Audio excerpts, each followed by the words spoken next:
Halo semuanya, pada video kali ini kami akan menjelaskan mengenai tata guna lahan. Untuk memahami konsep perencanaan tata guna lahan, terlebih dahulu mari mengenal apa itu land value.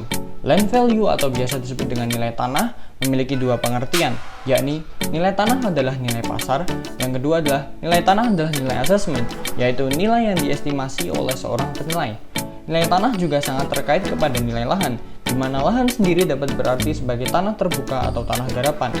Nilai lahan berhubungan dengan kualitas lahan tersebut dalam kemampuannya menunjang kegiatan seperti pertanian, perkebunan, permukiman, dan sebagainya. Sedangkan, harga lahan adalah penilaian atas lahan yang diukur berdasarkan harga nominal dalam satuan uang untuk satu satuan luas tertentu. Contohnya seperti ketika seseorang ingin membeli sepetak lahan yang harga jualnya dipatok dalam satuan meter persegi atau hektar.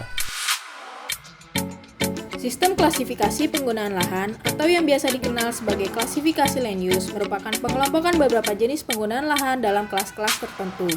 Kelas-kelas dalam penggunaan lahan umumnya dibagi kembali berdasarkan hierarki atau tingkat penggunaannya.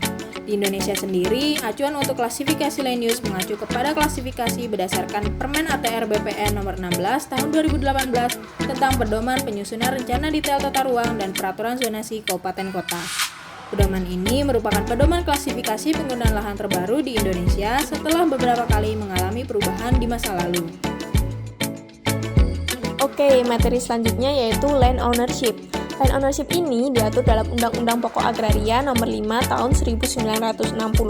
Berdasarkan UU PA, hak atas tanah itu ada 8. Yang pertama, hak milik, merupakan hak kepemilikan seseorang atas lahan. Lalu ada hak guna usaha, yaitu hak untuk mengusahakan tanah yang dikuasai negara. Ada juga hak guna bangunan, yaitu hak untuk mendirikan dan mempunyai bangunan di atas tanah yang bukan miliknya sendiri. Ada juga hak sewa, yaitu hak mempergunakan tanah milik orang lain dengan ketentuan tertentu. Selain itu, ada juga hak pakai, hak membuka tanah, hak memungut hasil hutan, dan hak-hak lain dalam UU PA. Selanjutnya, kita cari tahu yuk cara menganalisis tata guna lahan di suatu wilayah. Teknik analisis ini dikenal juga dengan nama analisis kemampuan dan kesesuaian lahan. Beberapa teknik analisis yang biasanya digunakan dalam analisis ini diantaranya adalah teknik boolean, arithmetic, dan weighted overlay.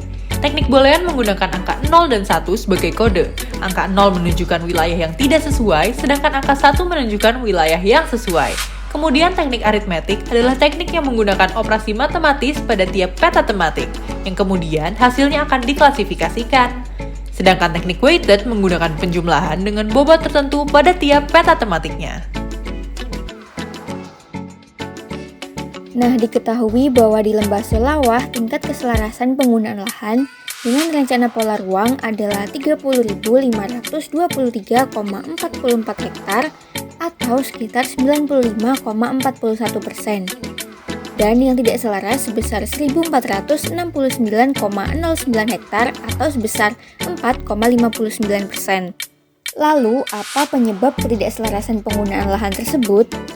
Dari fakta di lapangan, ketidakselarasan disebabkan oleh perubahan lahan peruntukan kawasan lindung menjadi kawasan untuk kegiatan pertanian dan pemukiman. Selain itu, terdapat hal lain yang dapat menyebabkan ketidakselarasan tersebut, antara lain RT/RW yang dibuat untuk jangka waktu 20 tahun, serta kebutuhan penduduk akan lahan pertanian dan pemukiman yang semakin meningkat. Maka menurut kami diperlukan arahan pengendalian pemanfaatan ruang yang tepat berupa arahan perizinan penggunaan lahan, arahan pemberian insentif dan disinsentif terhadap penggunaan lahan, serta arahan sanksi terhadap pelanggaran peruntukan lahan sesuai RT/RW. Demikianlah sedikit pengetahuan tentang terminologi dan konsep perencanaan tata guna lahan, serta pentingnya perencanaan penggunaan lahan untuk tujuan pembangunan dan konservasi seperti yang dapat kita ketahui pada studi kasus Kecamatan Lembah Selawah.